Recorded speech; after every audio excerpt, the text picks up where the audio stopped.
저는 50대의 남자이고 나이 든 노모를 모시고 사는 중입니다. 한때는 제게도 귀여운 딸과 사랑스러운 아내가 있었지만 현재 저는 하루하루 외롭고 고단한 삶을 살고 있어요. 오늘 박스값 좀 많이 쳐주시면 안 되나요? 요즘 배지값이 더 떨어진 거 몰라? 박씨 사정 안 된 거 알아서 그나마 다른 사람보다는 내가 더 쳐준 거야. 네, 사장님. 고생하세요. 저는 기초생활수급자로 폐지 줍는 일을 하며 살아요. 한때는 저도 사장님 소리 들으며 떵떵거리며 살던 때가 있었는데 현재 저의 상황이란 것이 솔직히 사람들이 봤을 때 인생 밑바닥 실패자처럼 보이는 현실인 게 사실이죠. 현석이 들어오니? 네, 다녀왔습니다, 어머니. 날씨도 추운데 왜 이리 늦게 들어왔어? 집에서 놀면 뭐해요. 폐지 한 장이라도 더 주워야죠.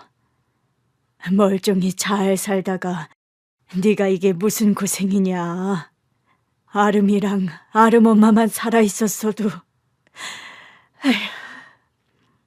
이미 가버린 사람들 얘기 이제 그만하시기로 했잖아요. 현서가 네가 이런 일 하며 살 사람이 아닌데 언제까지 이러고 살 작정이냐? 응?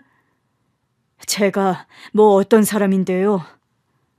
어머니, 전 이제 살아가면서 어떤 욕심 같은 거 다 내려놓은 지 오래예요. 어머니가 차려놓은 김치찌개에 소주 한 병을 비우고 잠이 드는 밤. 내일에 대한 기대라고는 일도 없는 하루가 그렇게 저물어가고 있었어요. 솔직히 나이 드신 어머니가 없었다면 저는 아예 노숙 생활을 하고 있었는지도 모릅니다. 제 인생의 전부였던 딸과 아내마저 세상을 떠난 뒤 저는 숨이 붙어 있으나 살아도 사는 것이 아닌 삶을 살고 있는 게 사실이었거든요. 오늘도 새벽부터 나가니? 요즘 감기 기운도 있어 보이는데 하루 쉬지 않고. 다녀오겠습니다. 어머니의 걱정을 뒤로 하고 그날도 기계적으로 폐지 줍는 일을 하러 길을 나선 참이었죠. 한참 골목 어귀에서 작업을 하고 있는데 갑자기 차 한 대가 제 뒤로 다가오더니 주차하는 소리가 들리더라고요. 언뜻 뒤를 돌아보니까 아주 비싼 벤츠 한 대가 서 있었습니다. 그런데요, 그 벤츠 안에서 한 여자가 내리더니 저 이 동네 사는데요. 폐지 줍는 아저씨를 보면 항상 심장이 쿵쾅거리죠. 우리 만난 적 있나요? 벤츠 안에서 내린 여자가 대뜸 저에게 그런 질문을 하는 겁니다. 여자는 머리에서 발끝까지 귀티가 줄줄 흐르는 사람이더군요. 그런 사람이 초라한 행색으로 폐지를 줍는 저에게 그런 말을 붙인다는 것 자체가 의아한 게 사실이었죠. 글쎄요, 저는 그쪽이 초면이라 아마 사람을 착각하신 것 같네요. 아니에요. 저는 분명 아저씨를 본 적이 있어요. 혹시 박아름이라고 아세요? 귀부인의 말을 듣는 순간 저는 제 귀를 의심하고 말았어요. 20년 전에 하늘나라로 떠난 제 딸아이의 이름을 그 여자가 말하고 있었기 때문이죠. 우리 딸 이름을 어떻게 아세요? 혹시나 했는데 역시나였어요. 제가 왜 아저씨만 보면 까닭없이 심장이 두근거렸는지 이제 알겠어요. 대뜸 그런 말을 하면서 저에게 다가와 제 손을 덥석 잡는 귀부인이었습니다. 저는 그때 폐지를 정리하고 고물상에 넘길 만한 빈 병을 수거 중이어서 손이 더러운 상태였어요. 제 손을 잡은 귀부인의 손에도 지저분한 먼지와 검은 오물이 묻었더군요. 이 손 놓으세요. 옷이랑 손이 더러워지신다고요. 아니에요. 이런 거 묻는 게 뭐가 대수라고요. 평생을 제가 한번 꼭 배웠으면 하는 분을 이렇게 뵙게 되는 걸요. 저의 만류에도 불구하고 제 손을 놓을 생각을 하지도 않고 눈물만 펑펑 흘리는 귀부인이었어요. 저는 대체 이 상황이 어떻게 된 일인지 갈피를 잡기 힘들더군요. 행색을 보아하니 정신이 온전치 못한 사람은 절대 아니었습니다. 옷차림이 부티가 나는 것은 물론이었고 눈빛이나 말투도 흐트러짐 하나 없이 정갈한 여자였으니까요. 절 대체 어떻게 하시길래 이러세요? 아저씨는 저를 모르시겠지만 저는 사실 한 번도 아저씨 존재를 마음속에 지우고 산 적이 없어요. 저를요? 왜요? 그리고 어떻게 제 딸아이의 이름을 알고 계세요? 저 선명화라는 여자예요. 20년 전에 아저씨 딸 아름이의 심장을 이식받아 목숨을 건진 그 여자요. 그 말을 듣는 순간 저는 너무 놀라 그 자리에서 휘청할 정도로 충격을 받았어요. 뭐라고요? 사모님께서 우리 아름이 심장을요? 네, 저는 아저씨 따님 덕분에 목숨을 건져서 이렇게 잘 살고 있는데 이런 고생을 하며 살고 계신 줄 꿈에도 몰랐네요. 사실 저희 딸아이가요, 20년 전 하굣길에 교통사고를 당해 뇌사 상태에 빠졌었습니다. 그날은 딸아이가 초등학교에 입학한 지 한 달도 채 되지 않았던 시기였어요. 저는 늘 출근길에 딸아이를 학교에 내려주고 제가 운영하는 공장으로 가곤 했습니다. 그날도 딸아이를 옆자리에 태우고 이런저런 얘기를 나누며 학교로 갔었죠. 아름아, 초등학생 되니까 어때? 학교 다니는 거 재밌어? 유치원 다닐 때보다 책상에 오래 앉아 있어야 해서 좀 지루하긴 한데요. 그래도 새 친구들이 생겨서 좋아요. 혜리랑 다른 학교 들어가서 속상해 하더니 새 친구 많이 생겼니? 혜리만큼 친한 친구는 아니지만 소영이라고 같은 피아노 학원 다니는 친구요. 그래, 다행이구나. 다음 주에 아름이 생일인데 소영이도 초대하렴. 아빠, 저 이번에도 생일 파티 집에서 해도 돼요? 그럼 아빠가 작년처럼 거실에 아름이 생일 파티 장소 멋지게 꾸며줄 건데? 이야, 신난다. 이번에도 공주님 왕관 아빠가 만들어주실 거예요? 당연하지. 우리 아름이는 세상에서 제일 예쁜 아빠 공주님이라서 생일마다 아빠가 예쁜 왕관 만들어주는 건데? 우리 아빠 최고. 아빠 사랑해요. 저 학교 다녀오겠습니다. 딸아이의 그 인사가 마지막 인사가 될 거라고는 저는 꿈에도 생각 못했어요. 저는 당시 화장품 생산 공장을 운영하고 있었습니다. 중저가의 화장품을 생산해서 중소기업에 납품하는 사업을 하고 있었죠. 젊어서부터 제 청춘을 바쳐서 일군 사업이었고 저는 업계에서 인정받는 CEO였습니다. 재력도 남부럽지 않았고 눈에 넣어도 아프지 않은 귀여운 딸과 저만 바라보는 사랑스러운 아내. 저는 하루하루 제가 행복하다고 생각하며 감사한 마음으로 살아가던 중이었죠. 그날 저는 공장에서 여느 날과 다름없이 마무리 공정을 하면서 퇴근 준비를 하고 있었어요. 여보, 큰일 났어요. 우리 아름이가. 아름 엄마, 대체 무슨 일이야? 아름이가 하굣길에 교통사고를 당해서 지금 응급실이에요. 어떻게 해요? 병원이 어디야? 당장 갈 테니까 조금만 기다려. 저는 헐레벌떡 아내가 말한 병원으로 달려갔습니다. 아내는 반쯤 아예 넋이 나간 사람처럼 수술실 앞에 앉아 있더군요. 얼마나 정신없이 혼비백산 병원에 달려왔는지 양쪽 발에 신발을 바꿔 신고 왔더라고요. 한쪽에는 슬리퍼, 한쪽에는 단화를 신고 덜덜 떨고 있는 아내를 보고 있자니 저도 마음이 미어질 것 같았어요. 아름이 많이 다쳤어? 지금 수술 들어갔는데 의사가요, 우리 아름이 어쩌면 영영 못 깨어날지도 모른대요. 어떡해. 우리 아름이 진짜 못 깨어나면. 여보, 그런 소리 하지 마. 아름이는 꼭 깨어날 거야. 저는 온몸을 덜덜 떠는 아내를 꼭 안아주었습니다. 그런데요, 저 역시 다리가 떨리고 마음이 진정 안 되는 게 사실이었어요. 저의 그런 상태를 들키지 않으려고 안간힘을 쓰면서 아내를 위로했습니다. 여보, 아름이가 우리한테 어떤 딸이야. 우리가 기도하면 아름이 꼭 일어날 거야. 벌써 상심하지 말고 당신이랑 나 열심히 기도하자, 응? 알았어요. 우리 기도해요, 여보. 아내와 저는 수술실 앞에서 5시간 넘는 수술이 진행되는 동안 정말 꼼짝 안 하고 기도를 했습니다.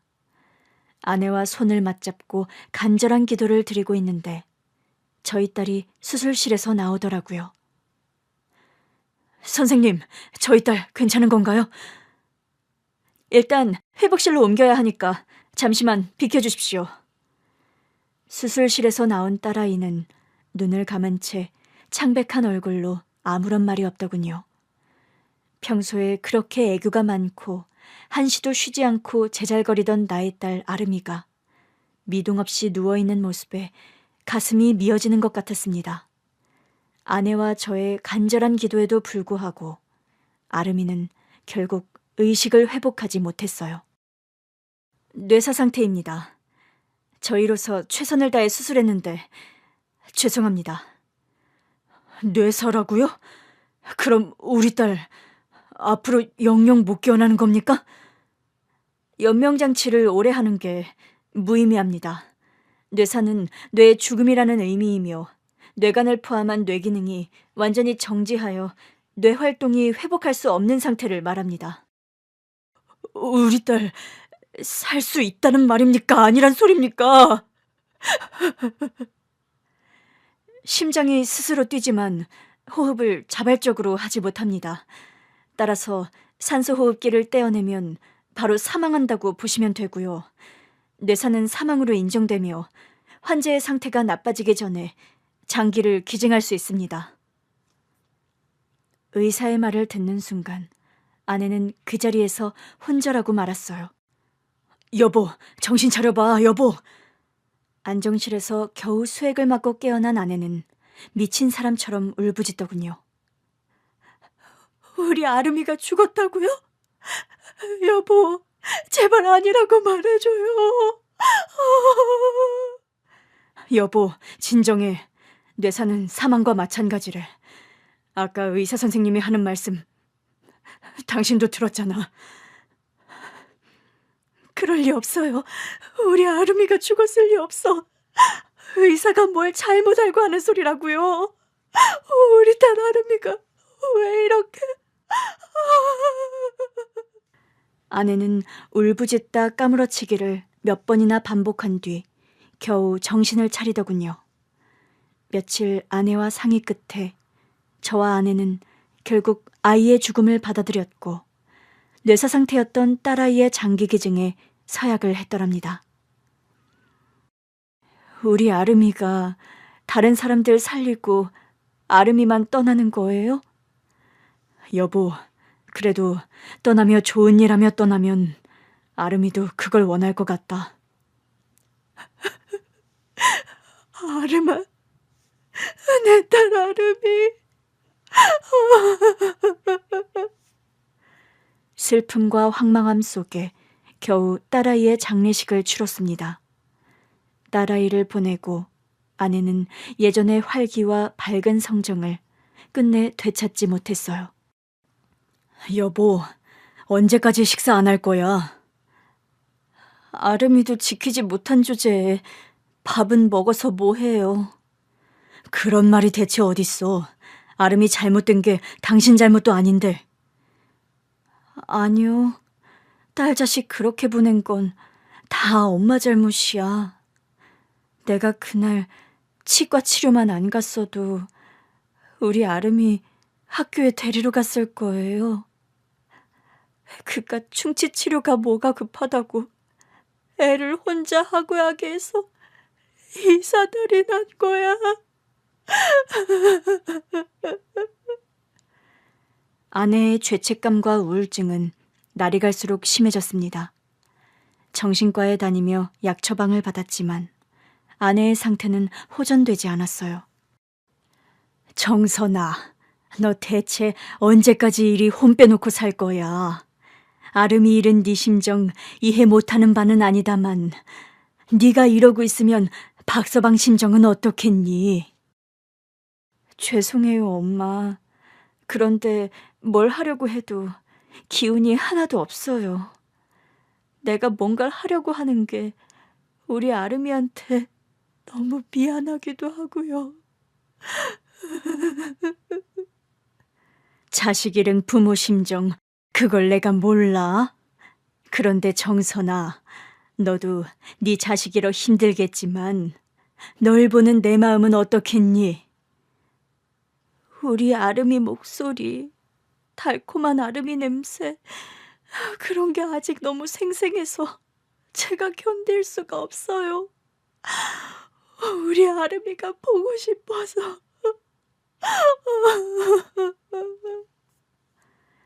인명은 제천이란 말이 괜히 있겠니? 마음 아프지만 이 생에서 인연이 여기까지였던 거다. 아름이가 떠난 건 나도 너무 가슴 아프지만 네가 언제까지 이러고 있을 작정이야. 아름이가 어두운 데를 얼마나 무서워하는데요. 사람이 죽으면 어두운 황천길을 9마일이 넘게 혼자서 가야 한다는데 그 어린 꽃이 무서운 그 길을 혼자 갈 생각을 하면 밤에 잠이 안 와요, 엄마. 어린애들은 명 달리하면 다 천국 간다더라. 아름이 있는 곳은 그런 어두운 황천길이 아니라 환한 천국일 거야, 아름어미야. 식사조차 제대로 하지 못하는 아내가 걱정되어서 하루 걸러 장모님은 저희 집에 오셨습니다. 장모님의 케어와 저의 간호로 아내는 시간이 지나 좀 좋아지긴 했지만 뿌리 깊은 우울증은 고치지 못했어요. 그런 아내 곁에서 상실감을 극복하지 못한 건 저 역시 마찬가지였죠. 그런 와중에 저는 사업적으로도 위기를 맞고 말았습니다. 사장님, 갑자기 상대 업체 7군데에서 수주를 끊어버렸네요. 전화를 해봐도 묵묵부답이고 일을 어쩌죠? 내가 직접 한번 찾아가 볼게. 온정신이 아닌 상태에서 공장 운영을 해서인지 그즈음 사업적으로 실수가 많았던 것도 사실입니다. 그런 게 원인이 되어서였을까요? 10년 넘게 수주를 해왔던 거래처들에서 갑자기 계약 중단을 통보해왔어요. 시간이 지나 경쟁업체 사장의 술수라는 게 밝혀지긴 했지만 저는 솔직히 말해 그때 사업을 제대로 이어가야겠다는 의지 자체가 없는 상황이었죠. 이런 식으로 공장 문을 닫게 되어서 미안합니다. 더 이상 공장을 돌리는 게 무의미한 상황이라 여러분들께 죄송하지만 퇴직 처리해야 할 것 같네요. 저는 남아있던 직원들을 모두 정리하고 퇴직금을 아쉽지 않게 정산해주는 것으로 공장 문을 닫았어요. 사장님, 요즘 공장 사정 어려운 건 사실이지만 이렇게 문을 닫을 것까지 있나요? 미안하네. 내가 요즘 일을 할 정신이 아니라서 그래. 그래도 어떻게 일군 사업인데 너무 아까워서 그러죠. 나중에 다시 공장 돌리게 되면 그때 다시 연락하지. 내가 요즘 집안 사정이 영 안 좋아서 바깥 일에 신경 쓸 여력이 없군. 솔직히 딸을 잃고 나서 저 역시 모든 삶의 의욕을 잃어버린 게 사실이었습니다. 제가 사업을 그렇게 열심히 하는 이유는 그저 단 하나. 내가 사랑하는 가족들을 행복하게 해주고 싶어서였죠. 하나밖에 없는 금쪽 같은 딸아이에게 모자람 없는 아빠가 되어주고 싶었고 사랑하는 아내를 고생시키기 싫어서 매진해온 사업이었으니까요. 딸아이의 허망한 죽음 이후 아내가 온정신을 차리지 못하는 것처럼 저 역시 마찬가지였던 것 같아요. 사업은 해서 뭐 할 거고 돈은 벌어서 무엇 하나. 거기다 공장 사정까지 악화되니 저는 자진해서 폐업 수순을 밟아버렸던 겁니다. 변명을 하자면 제가 일에 매진해도 될 정도로 아내 상태가 회복이 안 되었죠. 당시 저에게는 그런 불안함이 있었어요. 제가 손 놓고 있다가 아내마저 잃어버리는 게 아닐까? 상상만 해도 제가 감당하기 힘든 일이었고 저는 우선 아내를 지켜야겠다는 생각이 든 것도 사실이었습니다. 폐지를 줍던 제 앞에 나타나 문득 딸아이 이름을 묻는 귀부인 탓에 지난 시간들이 주마등처럼 스쳐 지나가더군요. 저는 지난 시간들의 기억을 떨쳐내듯 고개를 한번 세차게 흔들고 다시 그 귀부인을 똑바로 바라보았어요. 저희 딸에게 심장을 이식받은 분이 어떻게 제 얼굴을 아시죠? 저는 한 번도 저희 딸 장기를 이식받은 분들의 얼굴을 본 적이 없는데요. 저는 거의 사망 선고를 받은 상태에서 기적적으로 아름양의 심장을 이식받아 9살생으로 목숨을 건졌어요. 그건 들어 알겠습니다만 어떻게 저를 아시냐는 거예요. 실은 제가 건강을 회복하고 나서 몰래 수소문해서 사장님 내외분을 뵈러 갔었어요. 저와 아내를요? 네. 그때 제 가족들이 모두 그런 제 선택을 말리더군요. 고마운 분들이지만 그들 앞에 제가 나타나는 게 좋은 일이 아닐 거라고요. 그럼 저와 아내를 몰래 보고 가셨다는 거예요? 네. 신뢰가 되는 일인 줄 알면서도 어쩔 수 없었어요. 사장님 내외분 성함, 간단한 신상, 그런 거라도 알아둬야 제 마음이 편할 것 같아서요. 제 딸의 장기 기증을 통해 목숨 건지신 일을 저희 내외에게 그러실 필요는 없는 것 같군요. 저는 그런 말을 던지고 줍던 폐지를 마저 정리한 뒤 자리를 떠나려고 했습니다. 저 실례가 안 된다면 제가 식사 한 끼라도 대접하면 안 될까요? 괜찮습니다. 사모님 마음은 충분히 이해해요. 딸이 세상을 떠난 지 오래됐고 사모님 마음만 받는 걸로 하겠습니다. 그럼 이만. 저는 식사를 하자는 그 여자의 청을 거절하고 자리를 떠났습니다. 며칠 후에 저는 딸의 기일을 맞아 딸의 납골당을 찾았어요.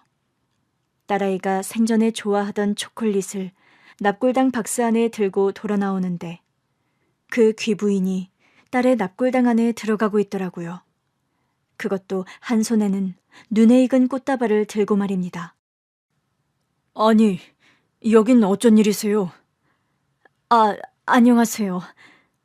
좀 당황한 기색을 내보이며 꽃다발을 뒤로 숨기는 귀부인이었습니다. 딸이 하늘나라로 떠난 뒤 정기적으로 딸의 납골당에 비싸고 예쁜 꽃다발을 갖다 바치는 누군가가 있다는 건 생전에 아내도 알고 있던 사실이었죠. 아내도 저도 그 꽃다발을 갖다 바치는 사람의 정체가 늘 궁금했더랬죠. 그런데 비로소 누가 꽃다발을 가져다 놓은 건지 알게 되었던 겁니다. 그럼 여태 사모님께서 저희 딸 납골당에 꽃을 사다 주신 거였어요? 죄송합니다. 허락 없이 이런 일을 해서요. 고마운 마음을 표현할 방법이 제 입장에선 이것밖에 없어서요. 우리 아름이 납골당 위치는 어떻게 하셨어요? 제가 그러면 안 되는 건데 할 수 있는 방법을 모두 동원해서 수소문을 좀 했어요. 제가 사업을 하는 사람이라 인맥은 좀 넓은 편이라서. 장기 기증 받고 목숨 건지시는 분이 솔직히 사모님 한 분도 아닌데 왜 이렇게 오랫동안 집착하세요? 집착이라뇨. 그런 말씀은 말아주세요. 저는 아름양이 아니었다면 이미 이 세상 사람이 아닐 거예요. 누군가 목숨을 잃었고 그 가족들은 평생 슬픔에 빠져 상실감을 극복 못하는데 그 값으로 목숨을 건져 사는 사람의 마음을 아세요? 그런 말을 하며 눈시울을 붉히는 귀부인이었습니다. 저와 아내가 딸아이를 잃고 힘든 시간을 보낸 건 사실입니다. 그렇지만 냉정하게 얘기하면 그게 사모님 탓은 아니에요. 누구의 잘잘못 때문에 제가 이러는 게 아니에요. 저 역시 날 때부터 심장이 약해서 건강하지 못한 제 몸 때문에 상처가 많은 시간들을 보내왔어요. 오래전에 건강을 회복하셨고 이제 행복하게 사시면 될 일이죠. 이렇게 하시는 거 좀 솔직히 이해가 안 가기도 하고요. 저는 본심과는 다르게 좀 냉정한 말이 나오더군요. 사실 고마운 마음이야 알겠지만 딸이 명을 달리한 지 20년이 넘어가는데 여태 딸의 납골당을 찾는 귀부인이 평범한 사람은 아니란 생각이 들었습니다. 제가 원래 성정이 그래요. 고마운 마음이든 다른 마음이든 오래 잊어버리지 못해요. 나이 들어가며 부정적인 감정이나 나를 좀먹는 마음은 빨리 잊어버리려고 합니다. 그렇지만 나를 살려준 고마운 이들에 대한 마음은 잊어서는 안 된다고 생각하는 주의고요. 시간이 많이 흘렀으니 이제는 다 덮어주세요. 저희 아내마저도 10년 전에 암으로 명을 달리했어요. 이제 저희 딸아이 옆에는 아내가 있어서 그 두 사람 걱정 저도 이제는 옛날만큼은 안 하고 살아요. 거짓말 하지 마세요. 여전히 상실감 극복 못해서 죽지 못해 사신다는 거 저 알아요. 뭐라고요? 나에 관해 대체 뭘 어디까지 알길래 그런 말을 하는 거죠? 그쪽이 말씀하시는 것처럼요. 제가 고마운 마음마저도 다 잊고 살길 원하신다면 제발 조금이라도 행복하게 살아주시면 안 되나요? 네? 저요, 심장이식 수술 받고 몰래 사장님 내외 찾아뵌 후로 정기적으로 두 분 사는 모습 지켜보게 됐었어요. 당신 대체 정체가 뭐죠? 왜 그렇게까지 우리 가족에게 집착하는 겁니까?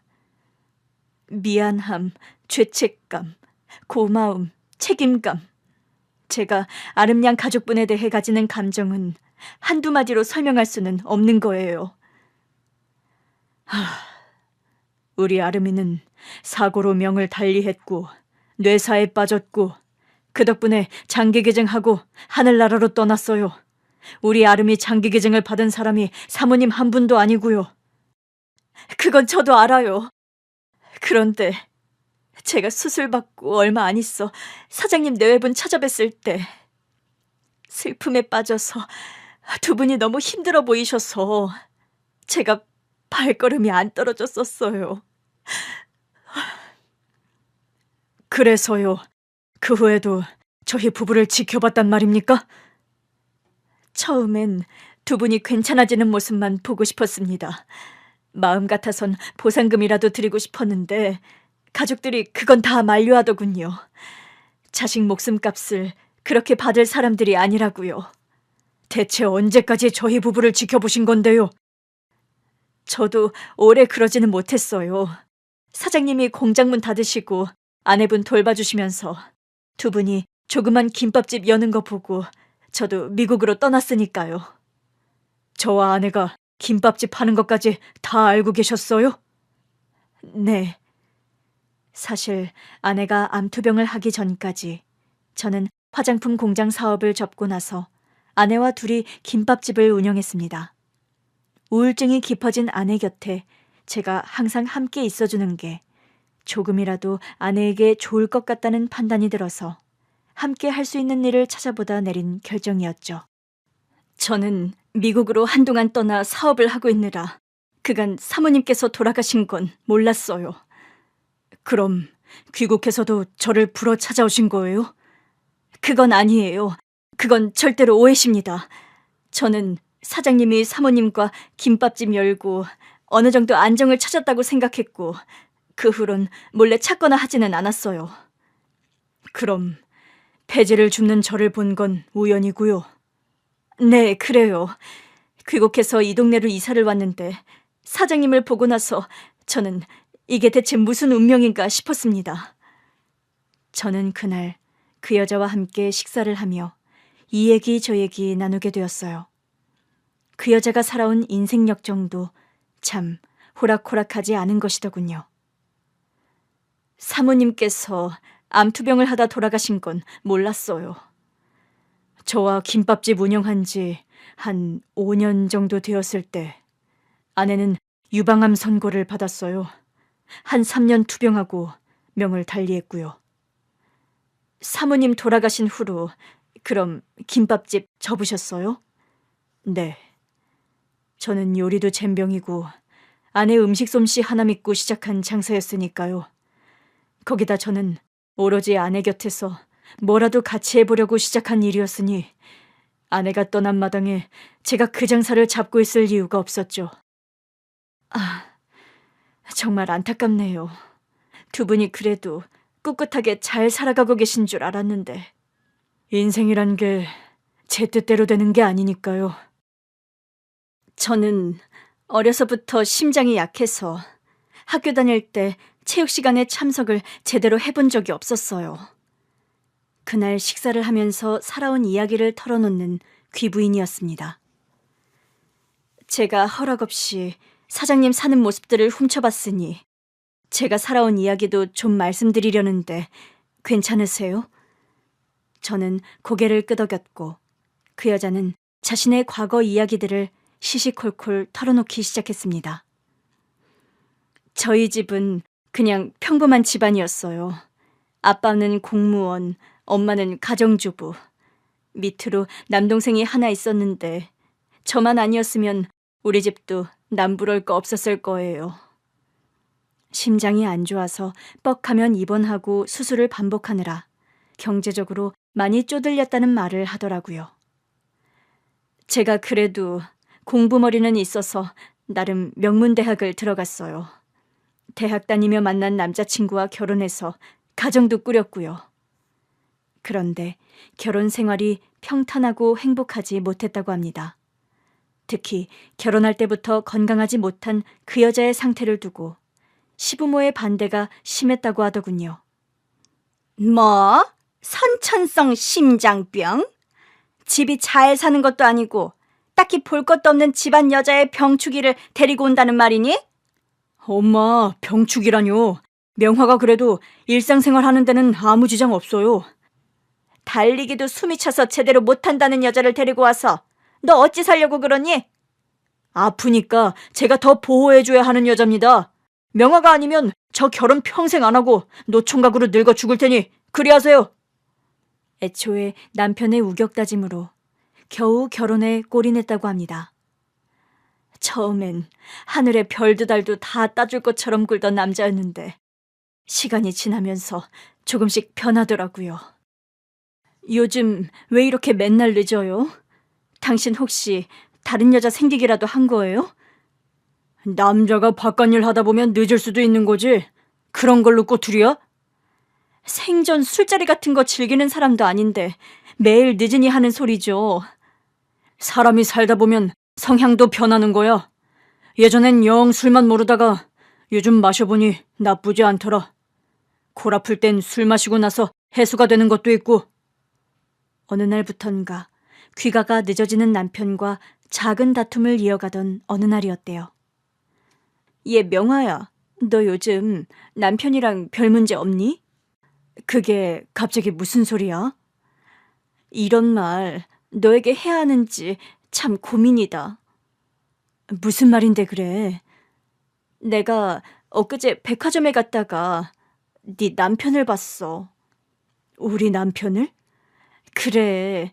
그런데 웬 젊은 여자랑 팔짱 끼고서 명품관에서 막 쇼핑을 하고 있더라. 젊은 여자?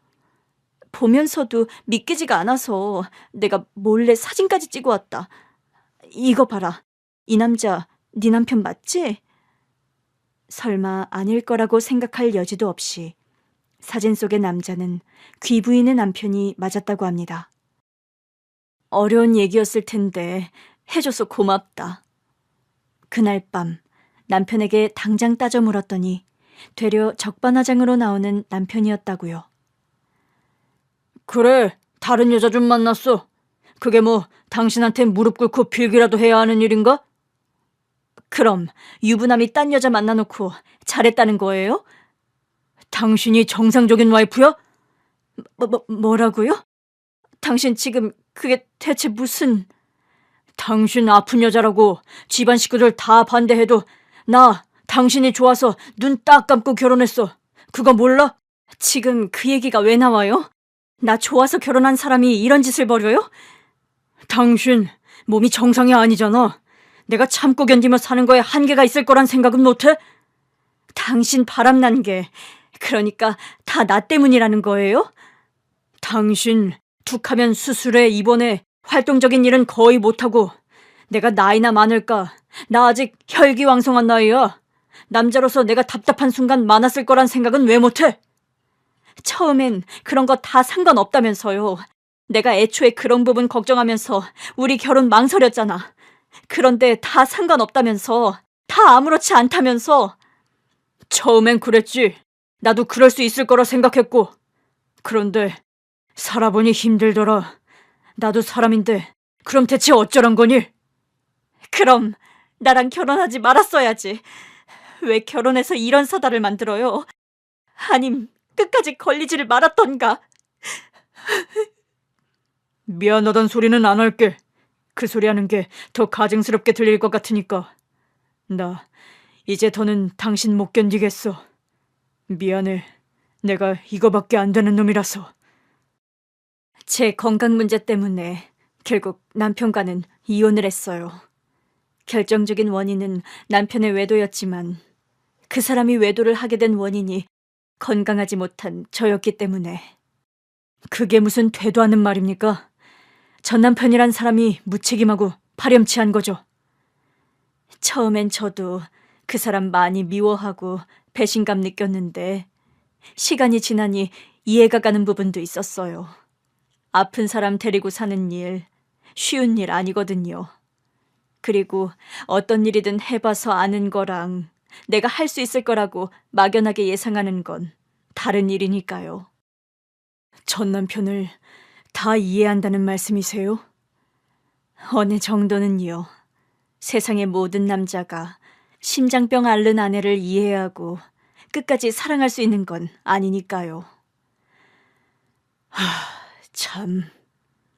저는 그때 이혼하고 건강이 더 악화가 돼서 최악의 시기를 보내던 중이었어요. 남편을 저 역시 많이 사랑하고 믿어서 결혼까지 했었기 때문에 이혼하고 많이 힘들었죠. 그러던 때에 이식 수술을 받으신 겁니까? 그래요. 이혼하고 건강이 너무 나빠져서 식구들까지 다 저를 포기하고 있었는데 기적처럼 이식 수여자가 나타났다고. 그게 아름양이었고요. 그 여자의 말을 듣고 있자니 참 복잡한 감정이 드는 게 사실이었습니다. 수술은 다행히 성공적이었고 그 후로 저는 건강을 아주 많이 회복했어요. 수술 후에 저는 달리기도 하고 일상생활에 아무 지장 없는 건강한 몸이 됐고요. 불행 중 다행이었다는 생각이 드네요. 건강해지고 나서 저는 경매사 자격증을 따고 관련 일을 해왔어요.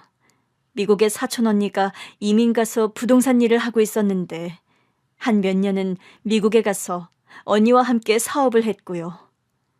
그 여자는 건강해진 뒤로 독하게 일에 매달렸다고 합니다. 제가 평생 아픈 환자로 살다 보니 저희 친정에도 돈이 별로 없었어요. 아름양 덕분에 저는 덤으로 목숨을 건졌는데 허투루 살 수 없다는 생각도 강했고요. 얘기들을 듣다 보니까 짧은 인생을 살고 떠난 저희 딸 아름이가 그래도 한 사람의 목숨을 제대로 건지게 해주고 떠났다는 생각이 들더라고요. 우리 아름이가 너무 일찍 떠나서 늘 마음이 안타까웠는데 명화 씨 이야기를 들으니 그래도 위안이 되네요. 우리 아름이가 한 사람의 인생을 제대로 구제하고 떠난 것 같아서요. 그래서 말인데요. 저 이제라도 좀 아름양에게 고마운 마음을 갚을 기회를 주시면 안 되겠어요? 그게 갑자기 무슨 말이세요? 제가 악착같이 일에 매달리며 현재까지 일만 하며 살아온 이유는 딱 2가지예요. 2가지의 이유요? 네.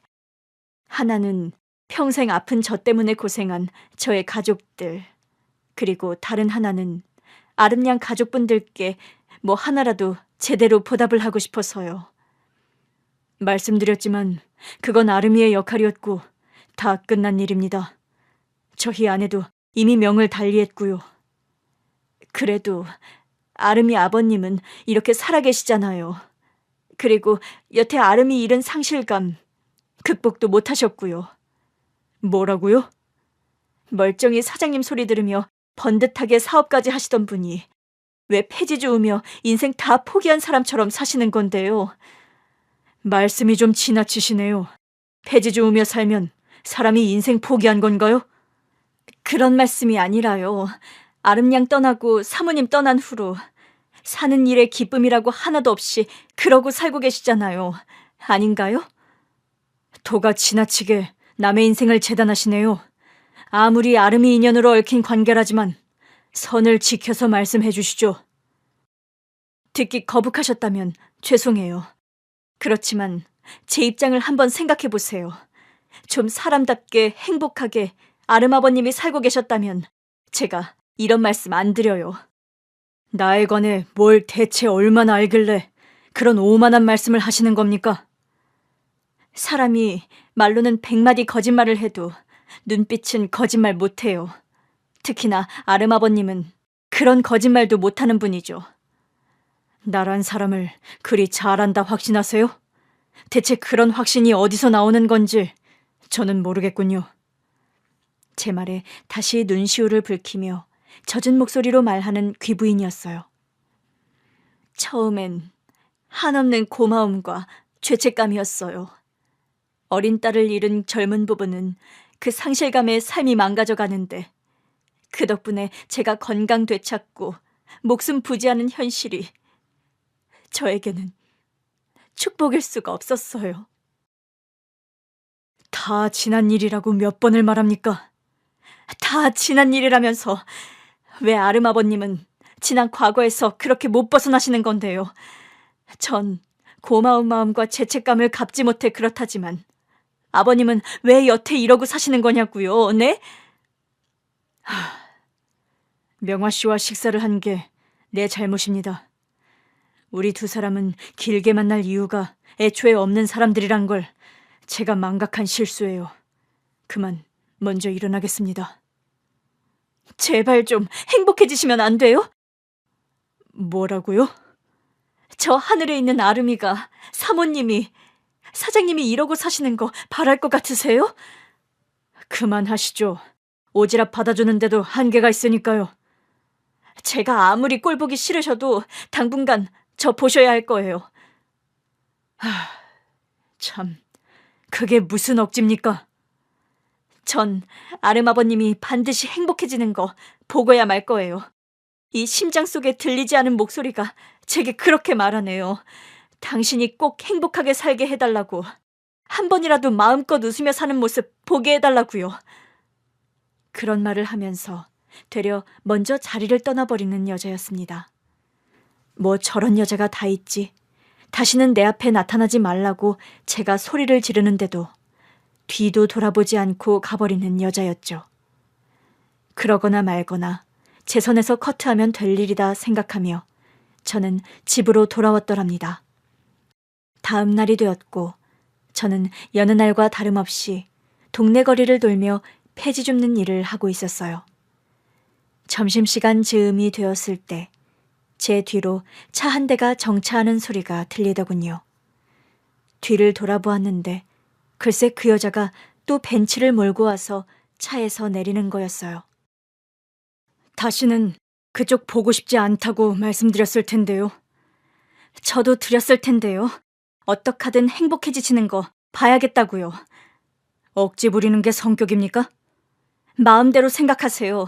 폐지 줍는 일 앞으로도 계속하실 생각이세요? 그럼 해오던 생업을 접기라도 할까요?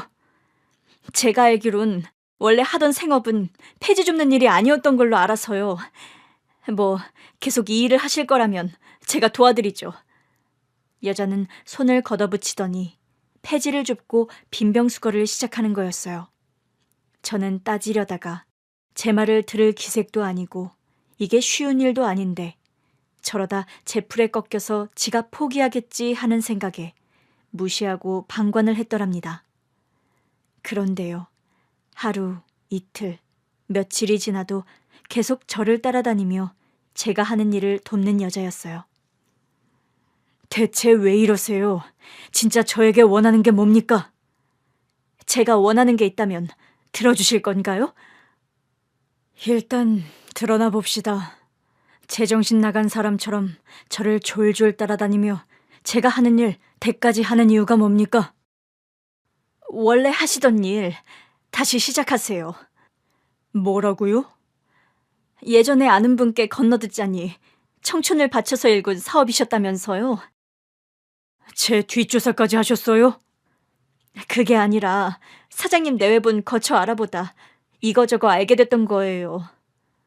제가 사업을 왜 다시 시작해야 하죠? 원래 하시던 일이잖아요.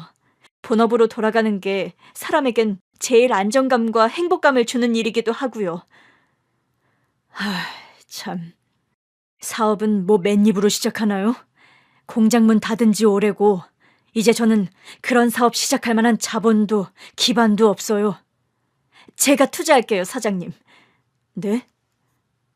제가 투자할 테니 예전 사업 다시 시작하세요. 다시 일 제대로 하시는 것만 보면 저 다시는 사장님 앞에 안 나타날게요. 어이없는 제안이랄 수 있는 딜을 아무렇지 않게 말하는 여자였어요.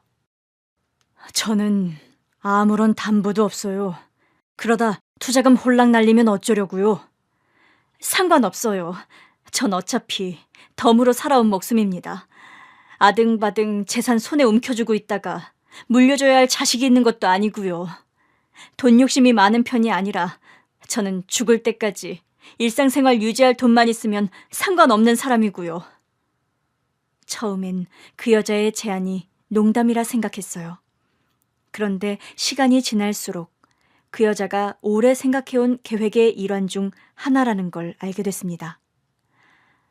저 이렇게라도 제발 제가 덤으로 살아난 목숨값 치르게 해주세요.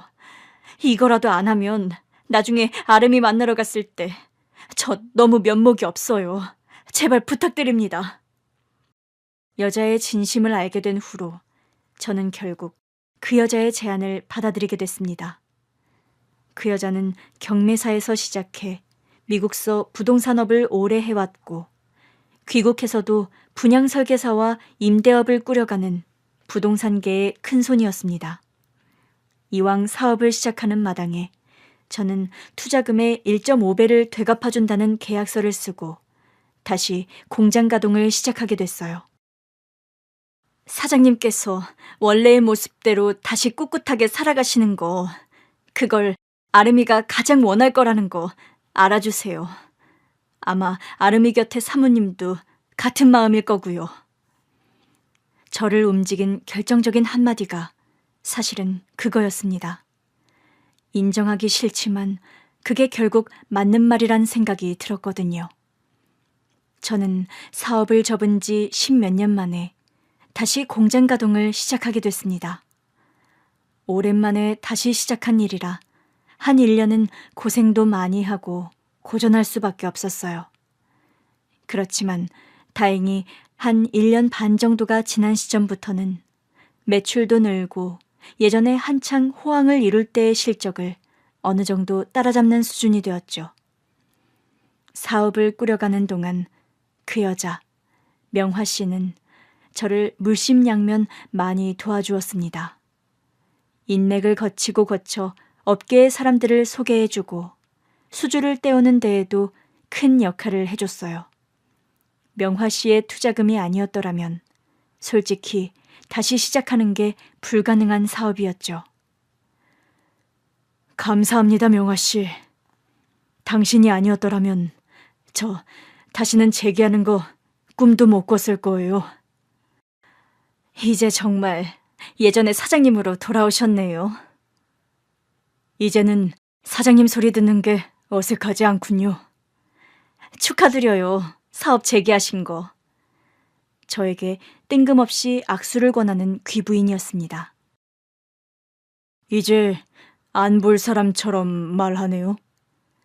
저 다음 주에 미국으로 떠나요. 미국으로요? 왜 이렇게 갑자기?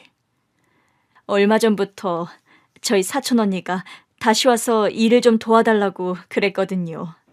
지금까진 사장님 사업 다시 재개하는 거 제가 돕고 지켜보느라 한국에 있었지만 이젠 기반 잡으셨으니까요. 그런 말을 하고 돌아서는 명화 씨였습니다. 아쉬운 마음에 뭐라 말을 하고 싶었지만 딱히 그녀를 잡을 말이 떠오르지 않더군요. 저는 그날 복잡한 마음에 딸의 납골당을 찾았습니다. 딸아이에게 마음속으로 몇 마디 인사말을 건네고 뒤돌아서려는데 명화 씨가 와 있더라고요.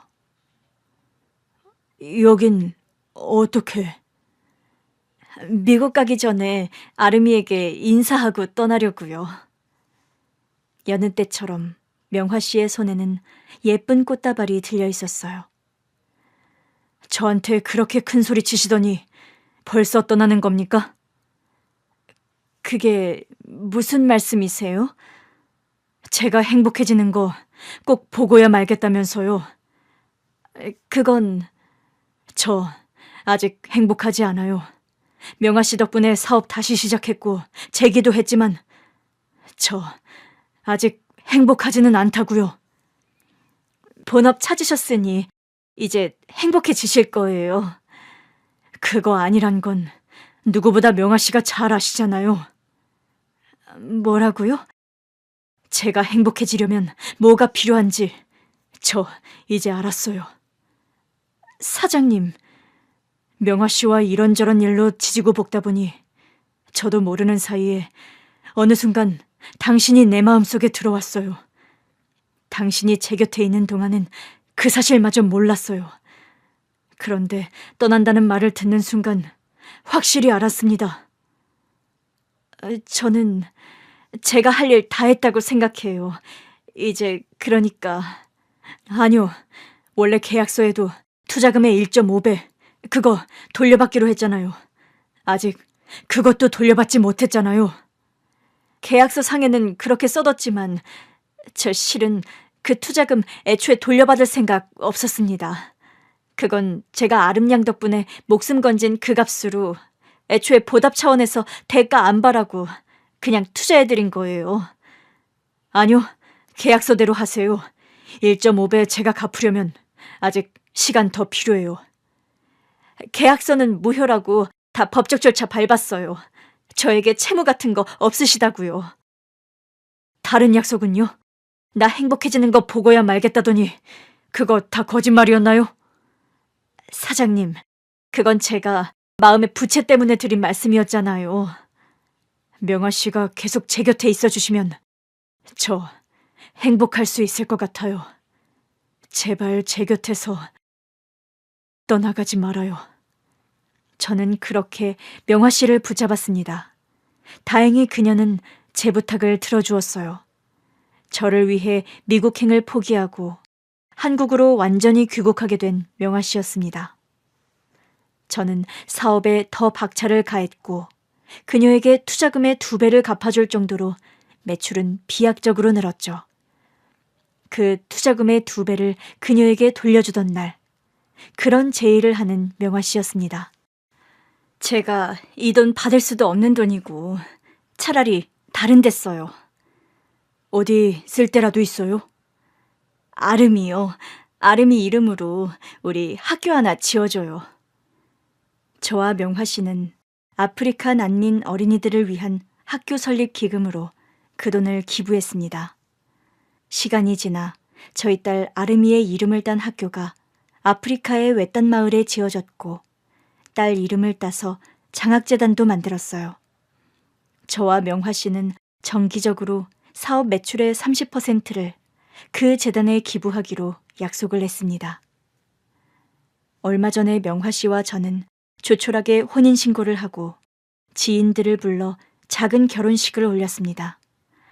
결혼식이 끝나고 함께 잠자리에 들며 제가 말했어요. 저를 다시 찾아와 줘서 너무 고마웠다고요. 우리 지금 이 마음 이대로 변하지 않을 수 있을까요? 아마 그럴 거예요.